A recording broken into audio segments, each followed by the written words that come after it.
Assalamualaikum warahmatullahi wabarakatuh. Perkenalkan kami dari kelompok 4. Saya Fevi Ayu Pramesti. Saya Ferga Penoza. Saya Histi Mepta Hozana. Saya Prita Olivia. Saya Siska Syafitri. Saya Alvin Nuryansa. Di sini kami akan melakukan kegiatan praktikum tentang ekosistem darat. Selamat menyaksikan.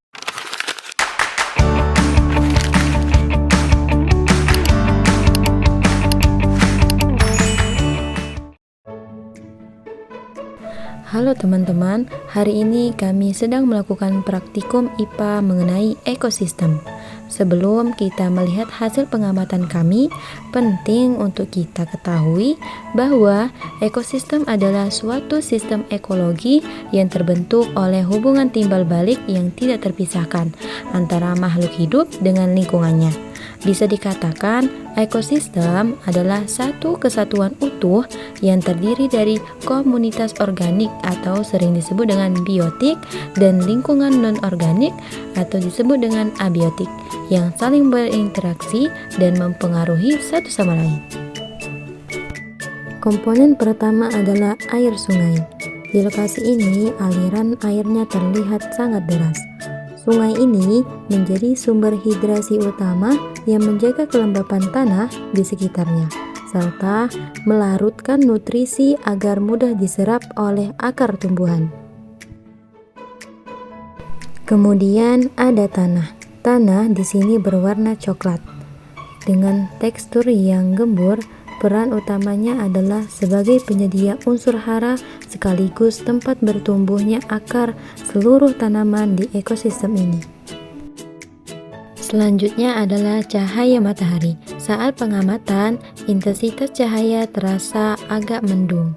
Cahaya ini merupakan sumber energi utama bagi tumbuhan untuk melakukan fotosintesis.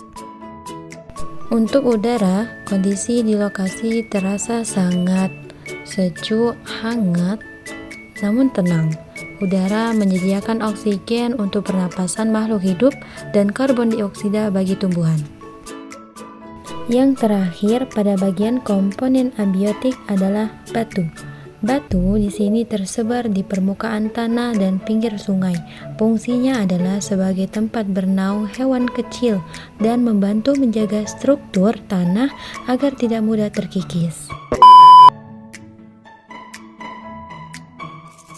Pada komponen biotik, pertama ada rumput. Sebagai tumbuhan pionir, rumput menutupi permukaan tanah dan menjaga kelembapannya agar tetap stabil. Selanjutnya, pohon pisang. Tumbuhan ini memiliki batang semu yang menyimpan banyak air, menunjukkan ketersediaan air di sini sangat baik. Lalu ada pohon pinang. Dengan batangnya yang tinggi menjulang, pohon ini menjadi penciri struktur vertikal dalam ekosistem ini.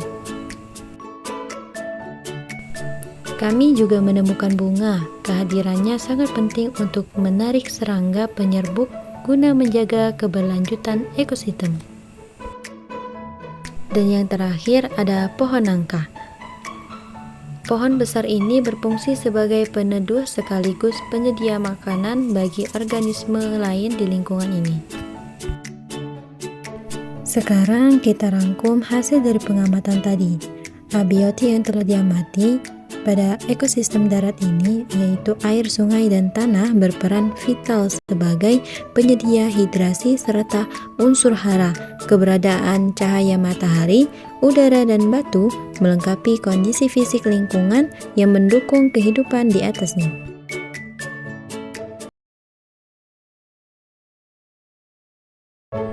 Dalam ekosistem darat buatan, ini yang pertama adalah tanah. Gambar ini menampilkan tekstur detail dari campuran media tanam yang dibuat oleh manusia di dalam sebuah pot.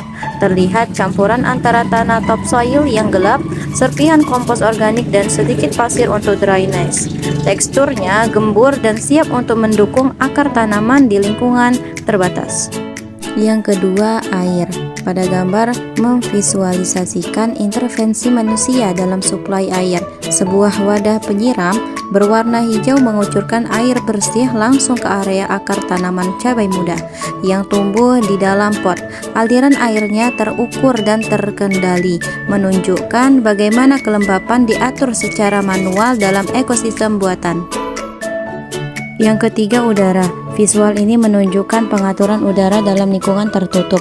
Di dalam sebuah greenhouse kecil, terlihat pot tanaman. Kami sedang menyesuaikan ventilasi samping sungkup.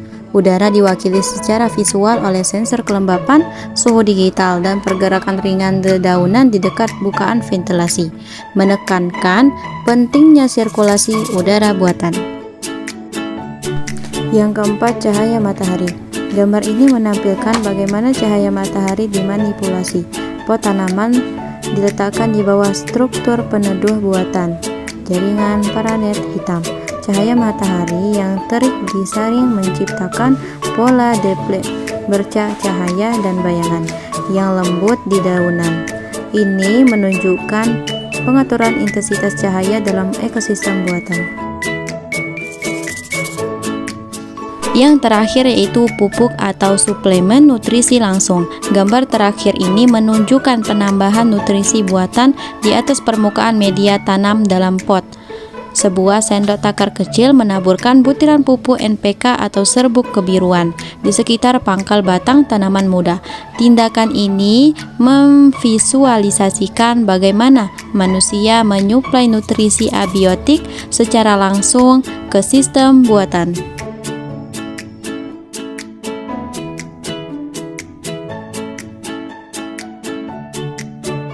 Komponen biotik buatan yang pertama yaitu padi. Padi adalah produsen utama di ekosistem sawah. Dalam ekosistem buatan ini, manusia memanipulasi komponen abiotik secara total dengan membuat sistem irigasi dan pemberian pupuk. Aliran energi mengalir dari padi ke konsumen satu seperti tikus sawah, belalang, atau burung pipit. Keberadaan manusia sangat krusial untuk menjaga padi dari biotik pengganggu. Komponen biotik buatan yang kedua yaitu rumput liar. Meskipun secara teknis adalah komponen biotik alami dalam ekosistem buatan seperti sawah atau kebun, rumput liar sering dikategorikan sebagai gulma atau biotik pengganggu.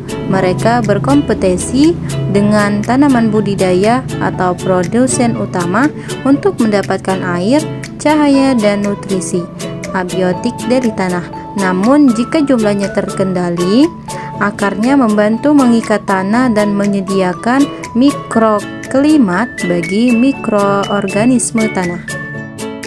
Yang ketiga yaitu cabai. Dalam ekosistem buatan, kebun atau pot, tanaman cabai adalah produsen autotrof yang materi organiknya atau buah sangat dimanfaatkan oleh manusia. Keberhasilannya sangat ditentukan oleh manipulasi abiotik manusia, terutama dalam penyediaan tanah yang gembur dan drainase yang baik untuk mencegah pembusukan akar akibat kelebihan air. Yang keempat, tomat. Tanaman tomat adalah produsen yang dalam agroekosistem kebun seringkali berinteraksi dengan komponen biotik penyerbuk seperti lebah atau kupu-kupu untuk pembuahan.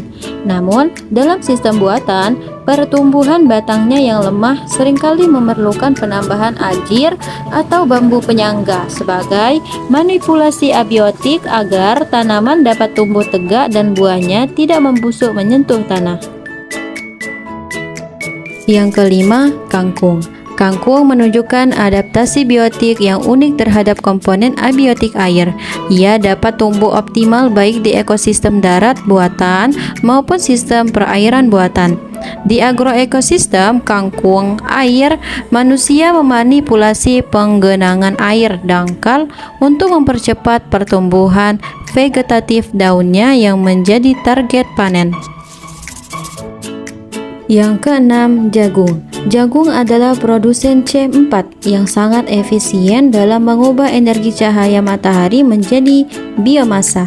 Dalam agroekosistem ladang, jagung sering ditanam dengan manipulasi jarak tanam, abiotik ruang, yang teratur untuk mengoptimalkan penangkapan cahaya oleh setiap individu tanaman. Aliran energinya besar, menyediakan karbohidrat bagi manusia, pakan ternak, atau bahan baku industri. Yang ketujuh, singkong. Singkong adalah produsen yang tangguh dan sangat adaptif terhadap keterbatasan komponen abiotik seperti tanah miskin hara atau kekeringan. Ia menyimpan cadangan energi hasil fotosintesis dalam bentuk umbi akar, karbohidrat kompleks. Dalam ekosistem buatan, singkong sering ditanam secara tumpang sari karena tidak memerlukan manipulasi tanah yang intensif. Namun, manusia tetap berperan dalam penyediaan bibit stik batang. Yang terakhir ada tebu. Tebu adalah produsen jenis rumput-rumputan raksasa yang menyimpan energi kimia dalam bentuk sukrosa murni di batangnya. Dalam agroekosistem perkebunan, tebu membutuhkan manipulasi abiotik yang spesifik. Curah hujan tinggi pada masa pertumbuhan vegetatif dan musim kemarau yang tegas, cahaya matahari penuh pada masa kemasakan untuk memaksimalkan rendemen gula. Manusia mengatur pemanenan biotik ini dengan cara menebang habis batangnya. Kesimpulan dari praktikum ini adalah ekosistem buatan merupakan sistem yang sangat bergantung pada intervensi manusia, di mana komponen abiotik seperti tanah, air, dan cahaya dimanipulasi serta didukung oleh pemberian pupuk untuk mengoptimalkan pertumbuhan komponen biotik. Tanaman budidaya seperti padi, jagung, dan cabai berperan sebagai produsen utama yang produktivitasnya sangat ditentukan oleh ketepatan pengaturan faktor lingkungan tersebut, sehingga tercipta sinkronisasi antara ketersediaan unsur abiotik buatan dengan kebutuhan spesifik makhluk hidup di dalamnya untuk mencapai target produksi yang diinginkan. I just had to let you know you're